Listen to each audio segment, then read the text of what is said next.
అందరికీ నమస్కారం. నాకు ఒక బ్యాడ్ హ్యాబిట్ ఉందండి. మామూలుగా ఒక జర్నలిస్ట్గా ఉన్నప్పుడు న్యూస్ని ఇవ్వాలి, ఓకే, దానికి సంబంధించి ఇన్వెస్టిగేషన్ చేయాలి, పర్సనల్గా తీసుకోకూడదు. కానీ కొన్ని టాపిక్స్ ఎందుకో పర్సనల్గా తీసుకుంటాను. కొంచెం ఎక్కువగా ఆలోచించడం, ఎక్కువగా ఇన్వెస్టిగేట్ చేయటం, లైక్ ఇలా బాధపడటం. నిన్న గీతాంజలికి సంబంధించి చాలామంది కింద కామెంట్స్ పెట్టినప్పుడు తెనాలి అమ్మాయి, ఏజ్ 32, 2 ఆడపిల్లలు ఉన్నారు. భర్త వచ్చేసి బాలచంద్ర, వాళ్ళ విశ్వబ్రాహ్మణ సామాజిక వర్గం. ఆయన స్వర్ణకారుడిగా చేస్తూ ఉన్నారు తెనాలి షరాబ్ బజార్ దగ్గర. సో ఈమెకి సంబంధించిన కొంతమంది ఏమైనా నేను కామెంట్లు పెట్టున్నారు, సరే ఆమె చనిపోయింది, చంపేశారా, ఆత్మహత్య చేసుకుంది. ఆత్మహత్య ఎందుకు చేసుకుంది? టీడీపీ జనసేన ట్రోలింగ్లు చేయటం వల్ల. నాకు అలా ఎలా చేసుకుంటారు? ఆమె ఏమని చెప్పింది? జగనన్న పాలనలో నాకు సంక్షేమ పథకాలు అందుతూ ఉన్నాయి, మేమంతా చాలా సంతోషంగా ఉన్నాం, ఇదిగో నా పేరు మీద ఇల్లు వచ్చింది, చాలా సంతోషంగా ఉంది, గీతాంజలి దేవి నా పేరు మీద ఇల్లు వచ్చింది,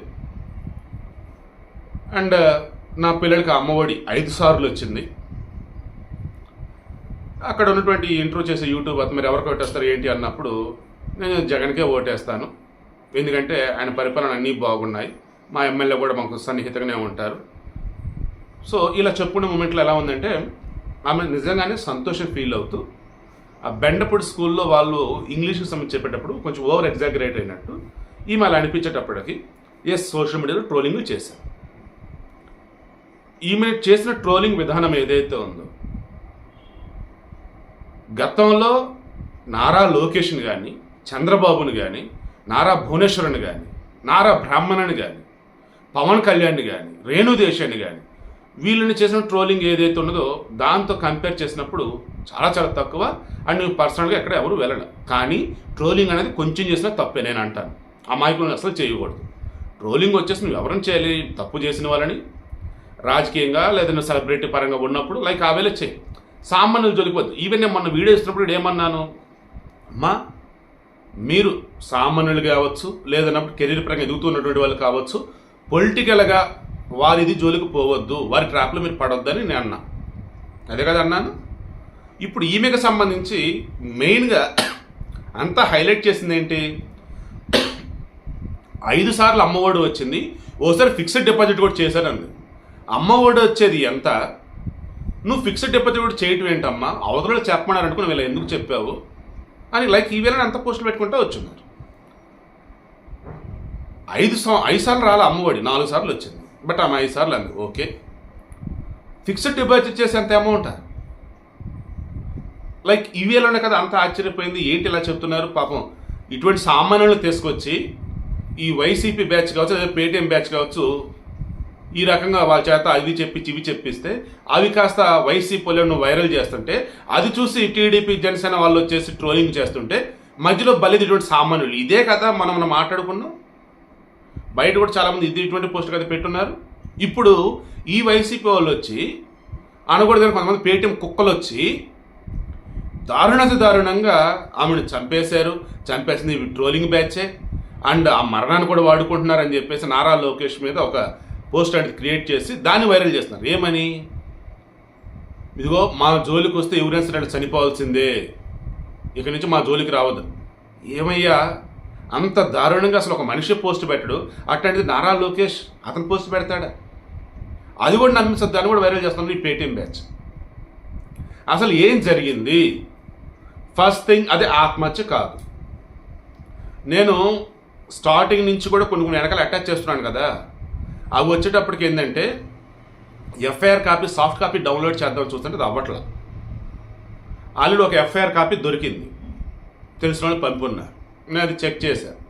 ఆ తర్వాత లక్కీలీ గుంటూరు గవర్నమెంట్ హాస్పిటల్ ఆమె చనిపోయినప్పుడు బేసిక్గా మామూలుగా రాసిస్తారన్నమాట అసలు ఏం జరిగింది ఏంటి అని చెప్పేసి. అది రిపోర్ట్ దొరికింది, అది వెనకాల అటాచ్ చేశాను చూడండి. మొన్న 7వ తారీఖున మధ్యలో ఈనాడు పేపర్లో వచ్చింది కూడా నేను పెడతాను. మళ్ళీ ఈనాడు అంటే అదని ఇదని అంటారేమో. అయ్యా అది పోలీసులు ఇచ్చిందేనయ్యా, ఓకేనా?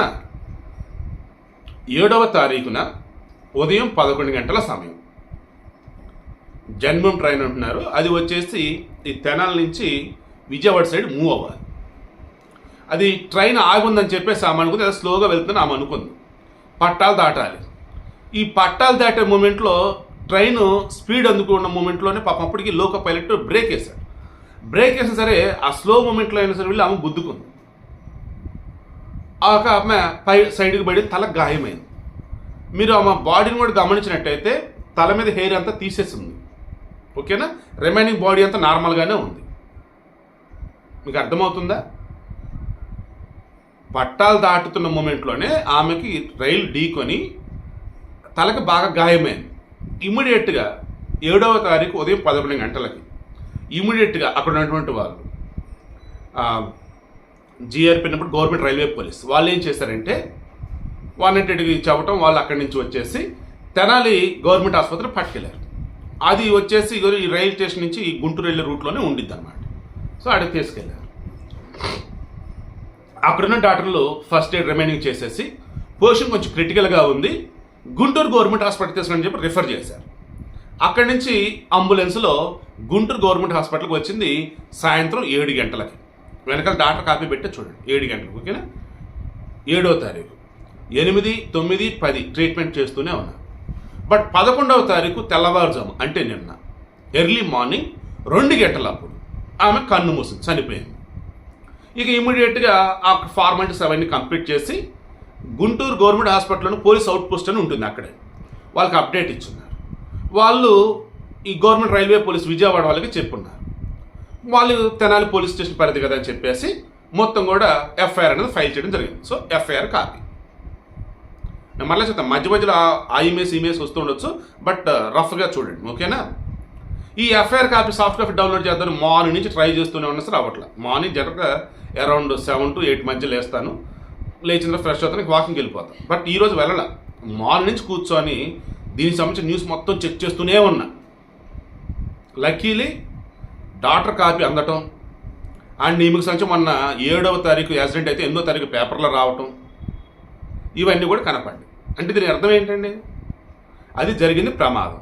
ఇప్పుడు చెప్పండి, వివేకానంద రెడ్డిని దారుణంగా చంపేసి గుండెపోటుని హడావుడి చేసినటువంటి ఈ వైసీపీ బ్యాచ్, ఈ పేటీఎం బ్యాచ్ ఆ చావును మరలా చంపారంటూ, హత్య అంటూ, నారాసరావు రక్త చరిత్ర అంటూ ఎలా వాడారంటూ మీరు చూసారు కదా. ఆ రోజు ఎన్నికలు 2019 మార్చిలో, ఇది 2024 మార్చి ఎన్నికలు, మరలా ఒక సావు కావాలి, వాడుకోవాలి. ఇంత దారుణం ఏంట్రా నాయన. అసలు మనిషి చనిపోతే సింపతి అన్నది పక్కకు పోయి ఆ చావుతో ఎలా రాజకీయం చేయాలి, ఆ చావును ఎదుటోళ్ళకి ఎలా అంటగట్టాలి, ఇదేనా జీవితం? ఇంకా ఒరే రేపటి రోజు మిమ్మల్ని కూడా వాడేస్తారు, ఈ వైసీపీ బ్యాచ్ కావచ్చు, పేటీఎం బ్యాచ్ కావచ్చు. జాగ్రత్తగా ఉండండిరా. నేను ఇన్ని రోజులు మొత్తుకునేది అదే కదా, వీళ్ళు కరెక్ట్ లేరు, ఇది అసలు రాజకీయం కాదు, ఇది అడ్మినిస్ట్రేషన్ కాదు, అసలు వాళ్ళు ఏం చేసిన వాటికి తెలియటం లేదు, రాష్ట్రాన్ని దారుణంగా అధ్వానంగా తీసుకెళ్ళిపోతున్నారు. అసలు తిడతాం కానీ, ఆ సంబంధం లేని వాటిలో జనాలు ఇరిగీయటం కానీ, వాళ్ళకి వీళ్ళకి పనికి మళ్ళీ అన్ని అంటగడతాం కానీ దారుణంగా బిహేవ్ చేస్తున్నారు వీళ్ళు. ఇదే కదా నేను మొదటి నుంచి చెప్తున్నాను. అయినా సరే స్టిల్ ఇంకా అద్దని ఇదని హడావుడి చేస్తూ నన్ను జనాన్ని తిట్టే వాళ్ళే కానీ నిజాలు తెలుసుకునే వాళ్ళు లేరు. అరే చివరికి నిన్న కూడా జగన్మోహన్ రెడ్డి మద్యపాన నిషేధానికి సంబంధించి ఏమన్నాడు విజువల్స్ సార్ నేను పెడితే అక్కడ కూడా మళ్ళీ పిచ్చిగా వాగేవాళ్ళు. సో స్టార్టింగ్ అన్నట్టే ఒక జర్నలిస్ట్గా ఉన్నప్పుడు ఏవి మనసుకు తీసుకోకూడదు. న్యూస్ ఇచ్చామా, ఒకవేళ దాని తప్పు ఉంటే దాన్ని తీసి కరెక్ట్ చేసుకున్నాం అన్నట్టు ఉండాలి. బట్ నేనేంటంటే అరే నేను చేస్తుంది మంచి, నేను చెబుతుంది మంచి, దానితో విత్ వ్యాలిడ్ ప్రూఫ్స్ పెడుతున్నా, అయినా కానీ ఇటువంటి కామెంట్లు పెడతారు ఎవరురా బాబు అనుకుంటా. అప్పుడు కొంతమంది చెప్పున్నారు నాకు, కొంతమంది తిడతమే వాళ్ళ పని, కొంతమంది ఎదుటి బాధ పెడతాం వాళ్ళ పని, అటువంటి వాళ్ళు యూట్యూబ్లో కుప్పలు ఉంటారంటే అసలు మీరు పట్టించుకోవద్దు అని అంటున్నారు వాళ్ళు. బట్ నిన్నైతే పాపం గీతాంజలి విషయం నేను చాలా డిస్టర్బ్ అయ్యాను. నైట్ సరిగ్గా నిద్రపోలేదు. నిజంగానే అమ్మాయి ఆత్మహత్య చేసుకుందా, అంత దారుణంగా అసలు ట్రోలింగ్ ఏం చేశారు, ఏం లేదు కదా. గతంలో చాలామంది చాలా దారుణంగా ట్రోలింగ్లు చేస్తున్నారు. మరి ఇక్కడ ఈ అమ్మాయిని వచ్చేసి ఎవరేమనలేదు కదా, ఎవరన్నా అంటే ఎందుకు అలా అన్నట్టు లైక్ ఆవిలో చెప్పేటప్పుడు వేరేది కాదు. నిన్ను చూసానయ్యా సాక్షినో ఏదో వాళ్ళకి సంబంధించిన దానిలోనే ఈ అమ్మాయి ఫోన్ నెంబర్ తీసుకున్నట్ట ఏకంగా ఫోన్ చేసి మరి తిడుతూ రకరకాలుగా మాట్లాడుతూ ఇది చేశారట. ఈమె ఫోన్ నెంబర్ అసలు ఎవరు తీసుకుంటారు? అండ్ ఆ ఫోన్ నెంబర్కి నిజంగా ఆ రకం వస్తే కంప్లైంట్ ఇవ్వాలి కదా. ఒక్క మాట చెప్పిన క్లోజ్ చేస్తారు చూడండి. ఆమె ఆత్మహత్య ఎవరైతే హడావుడి చేస్తున్నారు, అరే బుర్ర తక్కువ వెదవల్లారా, ఇల్లు వచ్చిందని ఎంతో సంతోషపడింది పాపం ఆమె. అండ్ అమ్మఒడి వచ్చిందని ఎంతో సంతోషపడింది ఆమె. 4 సంవత్సరాలు వచ్చిందని 5 సంవత్సరాలు చెప్పినటువంటి పాప అమాయకురాలు ఆమె. ఒక 1 year వచ్చి ఫిక్స్డ్ డిపాజిట్ చేసని చెప్పింది. పిల్లల కోసం అంత ఇదిగా ఆమె సంతోషంగా ఉంటే, నా కుటుంబానికి ఒక ఇల్లు వచ్చిందని అంత సంతోషంగా ఉంటే ఆమె ఎట్ట ఆత్మహత్య చేసుకుంటుందిరా? ఇంకా ఏదైనా అంటే ఆమె రికవర్ అయ్యేలాగా ఉన్న ఆసుపత్రిలో ఉన్నటువంటి ఆమెని ఈ పేటీఎం బ్యాచ్ చంపేసి దానిని ఆత్మహత్యగా చిత్రీకరించి టీడీపీకి జనసేనకి అంటగడదామని అలా చేసి ఉండొచ్చు అని కూడా మరి కొంతమంది మాట్లాడితే నేను అలా మాట్లాడు. నాకు వద్దురా బాబు, అసలు ఈ దిక్కుమాల రాజకీయ చిర వ్యర్థ కలుగుతా ఉంది నాకైతే. అసలు నా ఆంధ్రప్రదేశ్ బాగుండాలి, నా ఏపీ బాగుండాలి, నా ప్రజలు బాగుండాలి నేను కోరుకోవటం ఏంటి? ఉన్ననిజాలతో వీడియోలు వేస్తూ ఉన్నా సరే పిచ్చి పిచ్చి కామెంట్లు ఏంటి? ఒక్కసారి మీ ఇంట్లో ఉన్న ఆడవాళ్ళని చూడండి, ఒకసారి మీ ఇంట్లో చదువుకున్న పిల్లలను చూడండి, ఒకసారి మీ ఇంట్లో ఉన్న పెద్దలను చూడండి, రోడ్డు మీదకి వచ్చి రోడ్లు ఎలా ఉన్నాయో చూడండి. పక్క రాష్ట్రంతో కంపేర్ చేస్తే ఆంధ్రప్రదేశ్లో రేట్లు ఎలాగ ఉన్నాయో చూడండి. కనీసం అప్పుడన్నా మీ మనస్సాక్షి చెప్పింది ఈ వైసీపీకి బాయ్ బాయ్ చెప్పి రాష్ట్రాన్ని బాగుపరుచుకోవాలి. ఇంకేం డౌట్లు కింద కామెంట్ కూడా తెలియచేయండి.